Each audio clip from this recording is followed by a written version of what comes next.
The scout dropships pierced the cloud canopy in loose formation, their hulls gleaming with confidence rather than caution. Laughter filled the comms, sharp and amused, as the planet below unfolded into an endless carpet of green. Thick, layered, wild. The kind of world the Galactic Survey classified as inconvenient, not dangerous.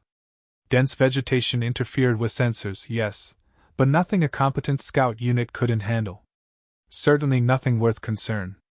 After all, this was a human world, and humans were already mapped, catalogued, and dismissed. The briefing had been almost insulting in its simplicity. Indigenous bipedal species. No planetary shield. No orbital weapons grid. Fragmented governments. Reliance on kinetic arms and chemical propulsion. Primitive by interstellar standards. The jungle was listed as their primary environmental defense, which drew more jokes than warnings. Plants did not fight back. Trees did not plan. Nature was noise, and noise could be filtered out. As the ships descended, scanners lit up with life readings. Too many to count. Insects, birds, mammals layered across every vertical level. The data streams overlapped until individual signals blurred together. The system flagged it as clutter and automatically deprioritized it. One of the scouts commented that the planet was practically screaming, and another replied that screaming things were usually harmless. Laughter followed. Confidence fed on itself. Boots touched soil that was dark, wet, and soft enough to swallow sound. The air was heavy with moisture and unfamiliar scents, clinging to armor seams and cooling vents. Visibility dropped immediately. Leaves as wide as shields blocked sidelines. Vines hung like cables between trunks thick enough to hide dropships. Above them, the canopy sealed shut, swallowing the sky. The scouts adjusted optics, enhancing contrast, boosting infrared, cycling through spectrums. Everything blended together. Heat bled everywhere. Motion appeared where nothing moved. Still, the mood remained light. Humans, according to the database, preferred open terrain. Cities. Roads. Clear lines of fire. They built structures to compensate for weak bodies and short reach. Forests were obstacles, not allies. The idea that humans would choose to fight here was laughable. One scout joked that the trees were more aggressive than the locals would be. Command reminded them of a term pulled from intercepted human transmissions. Tree hunters. The phrase was delivered flatly, without emphasis, and immediately drowned in amusement. Hunters required prey that mattered. Trees were stationary. The concept sounded like folklore, something invented to frighten recruits or justify supply losses. The squad leader acknowledged the warning and moved on. They advanced in standard formation, weapons powered but unfired. Every step sank slightly, mud yielding and sealing again without a sound. No trails. No clearings. No sign of habitation. The jungle felt unused, untouched, as if it had never been claimed. The scouts spoke less as they moved, partly from professionalism, partly because the environment absorbed their voices too well. Sound didn't travel here. It vanished. A sensor ping flickered, then stabilized. Nothing significant. Another ping failed entirely and rebooted itself.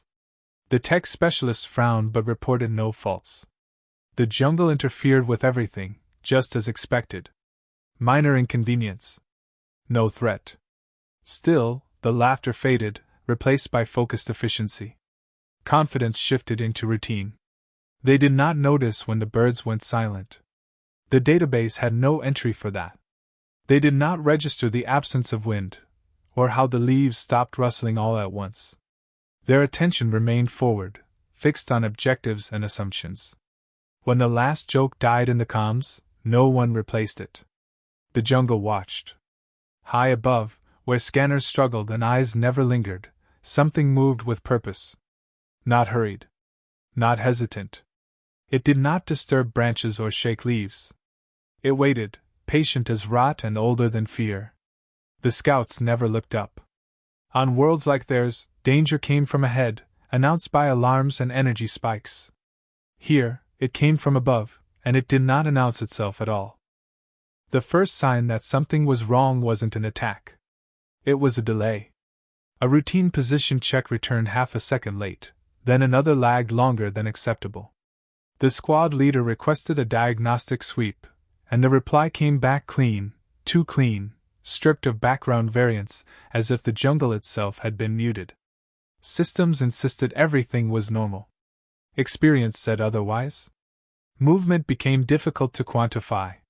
Shapes shifted at the edge of vision, not fast enough to trigger alerts, not slow enough to dismiss. Thermal overlays bled together into a single living mass, heat rising from soil, bark, and breath alike. The jungle didn't just hide signatures, it drowned them. Every step forward added more uncertainty rather than clarity. The scouts adjusted formation, tightening distances, weapons angled outward, confidence quietly recalibrating into caution. Then one unit marker blinked out. No weapon discharge. No spike in radiation. No sound over comms. The indicator simply vanished, as if the scout had stepped outside existence. The squad froze. Protocols demanded immediate threat analysis, but there was nothing to analyze. No hostile readings. No impact residue. The missing scout's biometrics cut off mid-cycle, not flatlined, just gone.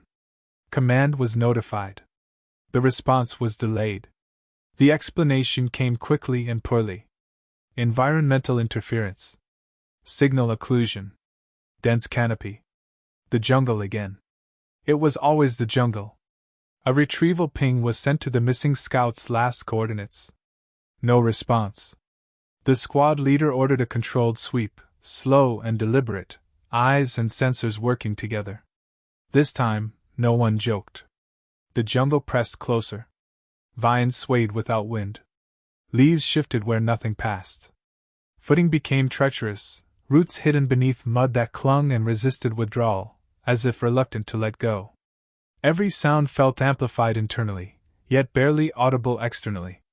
Breathing seemed too loud. Armor servos were throttled down to reduce noise, trading strength for silence. The scouts had not planned to fight quietly, but something in the air demanded it. Another sensor failure followed, then another. Not full shutdowns, just moments of blindness, fractions of seconds where reality dropped out and returned slightly rearranged. The tech specialists rerouted power, cycling redundancies, growing sharper with each adjustment. Sweat beaded beneath armor plating, uncomfortably human in sensation. The jungle was forcing reactions it had no right to provoke. They found the missing scout's rifle first.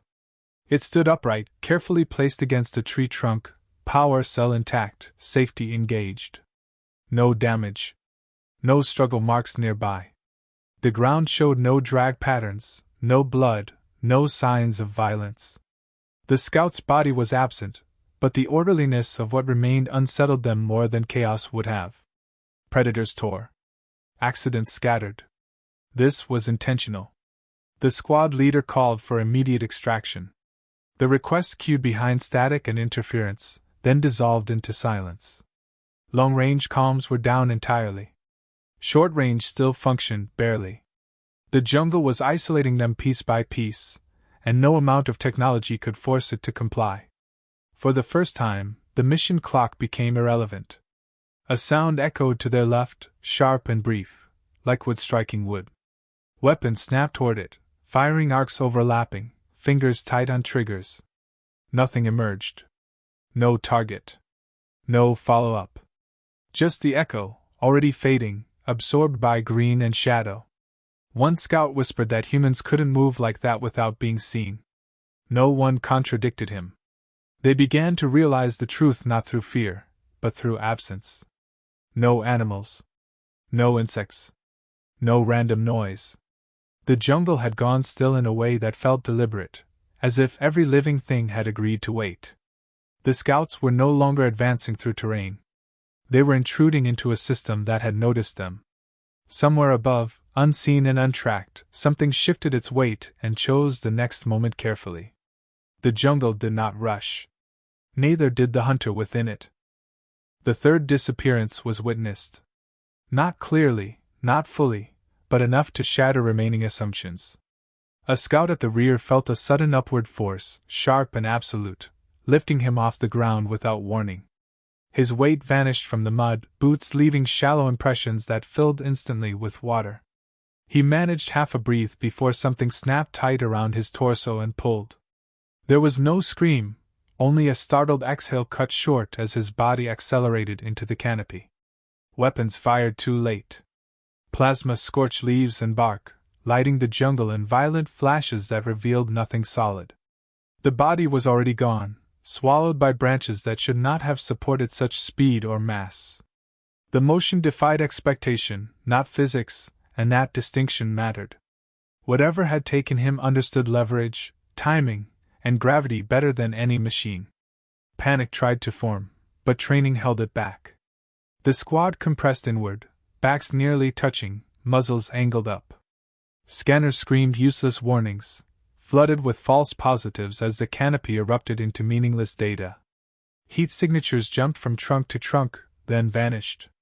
Visual feeds blurred as camouflage patterns shifted, not hiding something foreign, but mimicking the jungle so perfectly that nothing stood out. Something moved above them again. Not fast. Controlled. Branches bent fractionally, redistributing weight rather than breaking. Leaves rustled only when allowed to. The scouts realized then that this was not pursuit. It was positioning. The enemy was not reacting. It was choosing. A shape detached from a tree for a heartbeat, long enough to register limbs and equipment coated in layered greens and browns. No reflective surfaces. No exposed skin. Even the eyes were hidden. The figure landed silently behind another trunk, and the jungle closed around the absence it left. One scout tracked the movement manually, bypassing sensors, firing a kinetic round based on instinct alone. The shot struck wood, embedding deep. The recoil echoed. The hunter did not. The return strike was invisible. A weighted line snapped taut around the scout's leg, yanking him sideways into a concealed pit. He hit hard, breath driven from his lungs, and before he could recover, a blade flashed once, precise and economical. The line retracted. The pit was empty again, camouflaged so quickly it seemed to erase itself. No blood sprayed. No trophy taken. Just removal. They fired upward in desperation, cutting loose vines and branches, bringing sections of canopy crashing down. The jungle absorbed the violence, reshaping itself without complaint. Through the chaos, the hunter moved closer, not retreating, using falling debris as cover, timing steps between impacts. Every action exploited the environment the scouts had dismissed as background noise. The realization settled like a weight. This was not a specialist. This was not elite. The techniques were too refined, too practiced, too efficient. This was doctrine. Humans had not merely adapted to forests. They had learned to think vertically, to treat height as concealment and patience as a weapon. The trees were not obstacles. They were infrastructure. Another scout vanished, pulled sideways this time, disappearing between roots that opened and closed like a mouth. The squad broke, formation collapsing under the pressure of an enemy that refused to be seen. Orders overlapped. Shots went wide. Fear finally found purchase, not loud or wild, but cold and focused. Above them, unseen again, the hunter paused, listening, breathing slow. The jungle remained still because it had been trained to be. And as the remaining scouts staggered blindly forward, the predator adjusted position once more, already certain none of them would leave unmarked. Each calculated step tightened the invisible net, every mistake recorded without mercy, until the jungle felt smaller, closer, breathing with intent, and the survivors understood too late that escape was never the objective, observation was, and humanity was measuring them with patient, ancestral precision learned through silence, endurance, and trees that remembered every hunt before. The surviving scouts stopped advancing because movement no longer meant progress. Every step revealed how deeply they had misunderstood humans. These were not fragile bipeds hiding behind tools. They were a species forged by environments that punished hesitation and rewarded patience, awareness, and endurance above all else in relentless wilds. Alien doctrine relied on dominance through visibility, overwhelming force, and speed. Humans had evolved under the opposite rules. Survival meant vanishing, waiting, listening. It meant learning terrain intimately, memorizing patterns, and striking only when certainty replaced chance, fear replaced arrogance, and escape paths were already chosen by trained human minds. The realization reframed every failure. Sensors failed because humans never relied on them. Silence dominated because humans learned when noise invited death.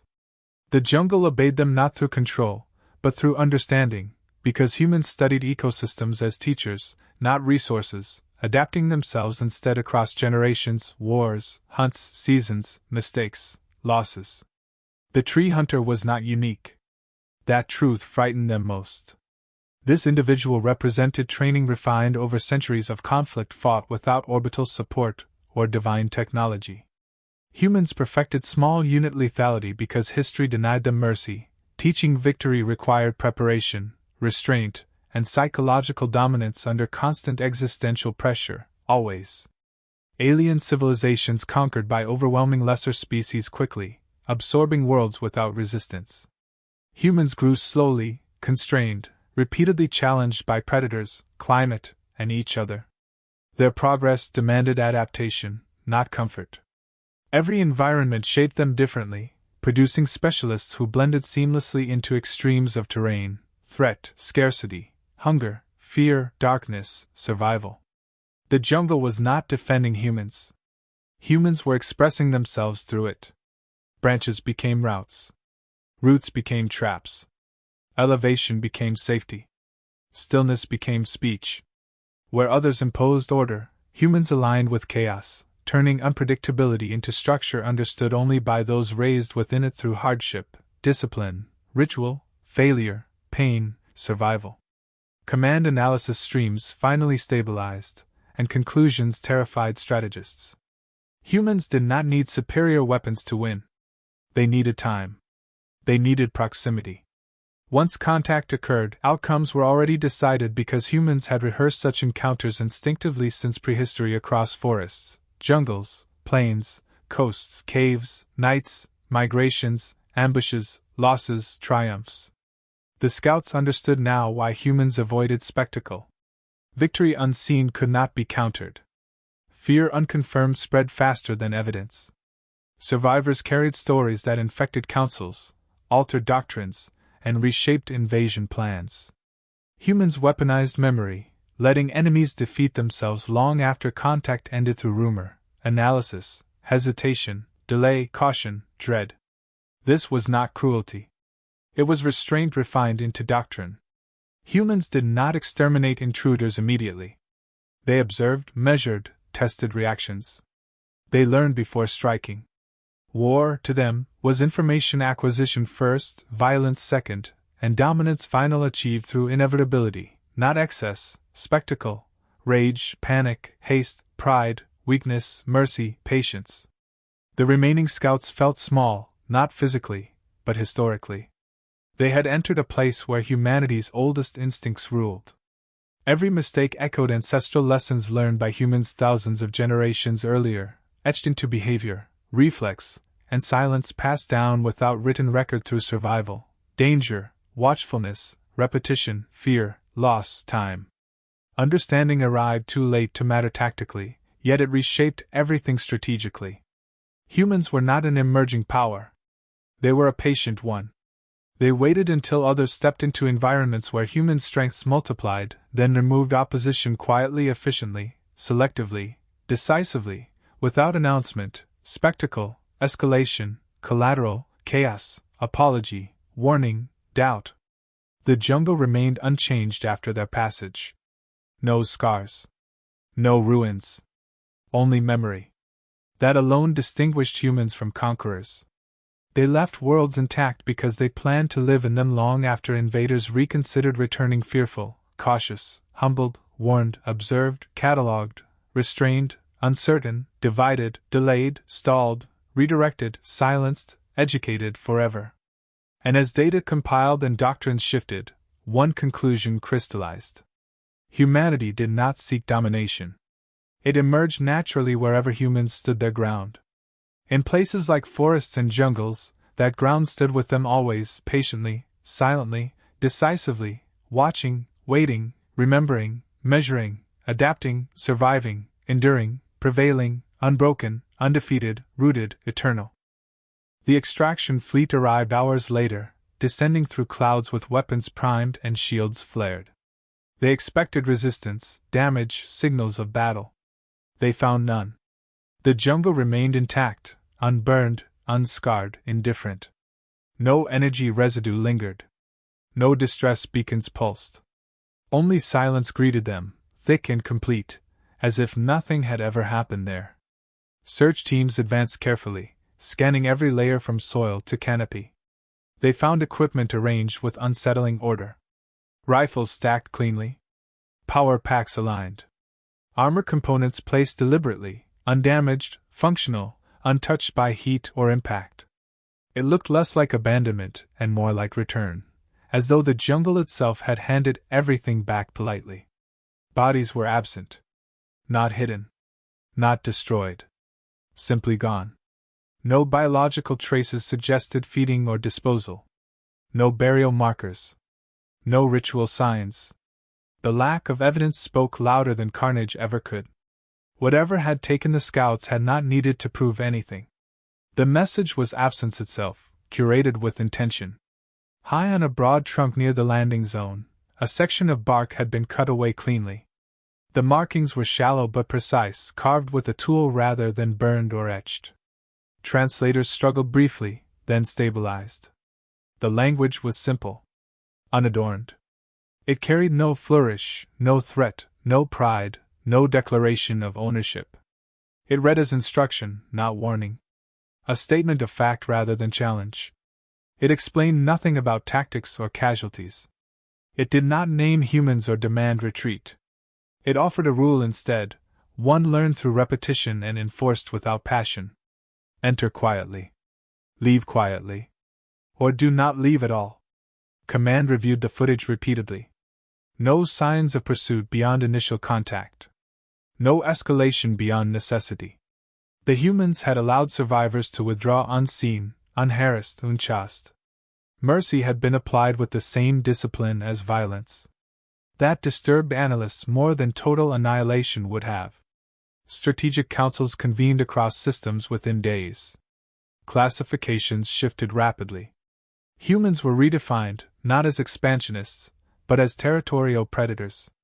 Their worlds were no longer labeled weakly defended. They were marked conditionally hostile, environment-linked, asymmetrically dominant. Engagement protocols were rewritten. Jungle, forest, and wilderness planets were reflagged immediately. The surviving scouts never spoke publicly. Their testimonies were sealed, then leaked, then mythologized. Each retelling exaggerated nothing yet grew heavier with every repetition. Fears spread not because of brutality, but because of control. Humans had chosen exactly how much damage to inflict, then stopped. The conclusion unsettled everyone who studied it. Humans had not defended territory through force alone. They had defended principle. Intrusion was answered. Persistence was discouraged. Escalation was unnecessary. The jungle remained whole because destruction was inefficient. Intimidation without spectacle proved more durable than conquest. Humanity did not announce dominance. It did not broadcast victory. It allowed conclusions to form naturally within foreign minds, where doubt fermented into caution. Their strength lay not in what they destroyed, but in what they permitted others to imagine afterward. That imagination did the remaining work. Long after the fleets withdrew, the jungle returned to motion. Birds called again. Insects resumed their rhythms. Leaves swayed under invisible currents. Nothing remained to mark the encounter except memory, carried away in frightened silence by those allowed to leave, and by councils that learned too late why humans never chased enemies. They never needed to. The forest followed.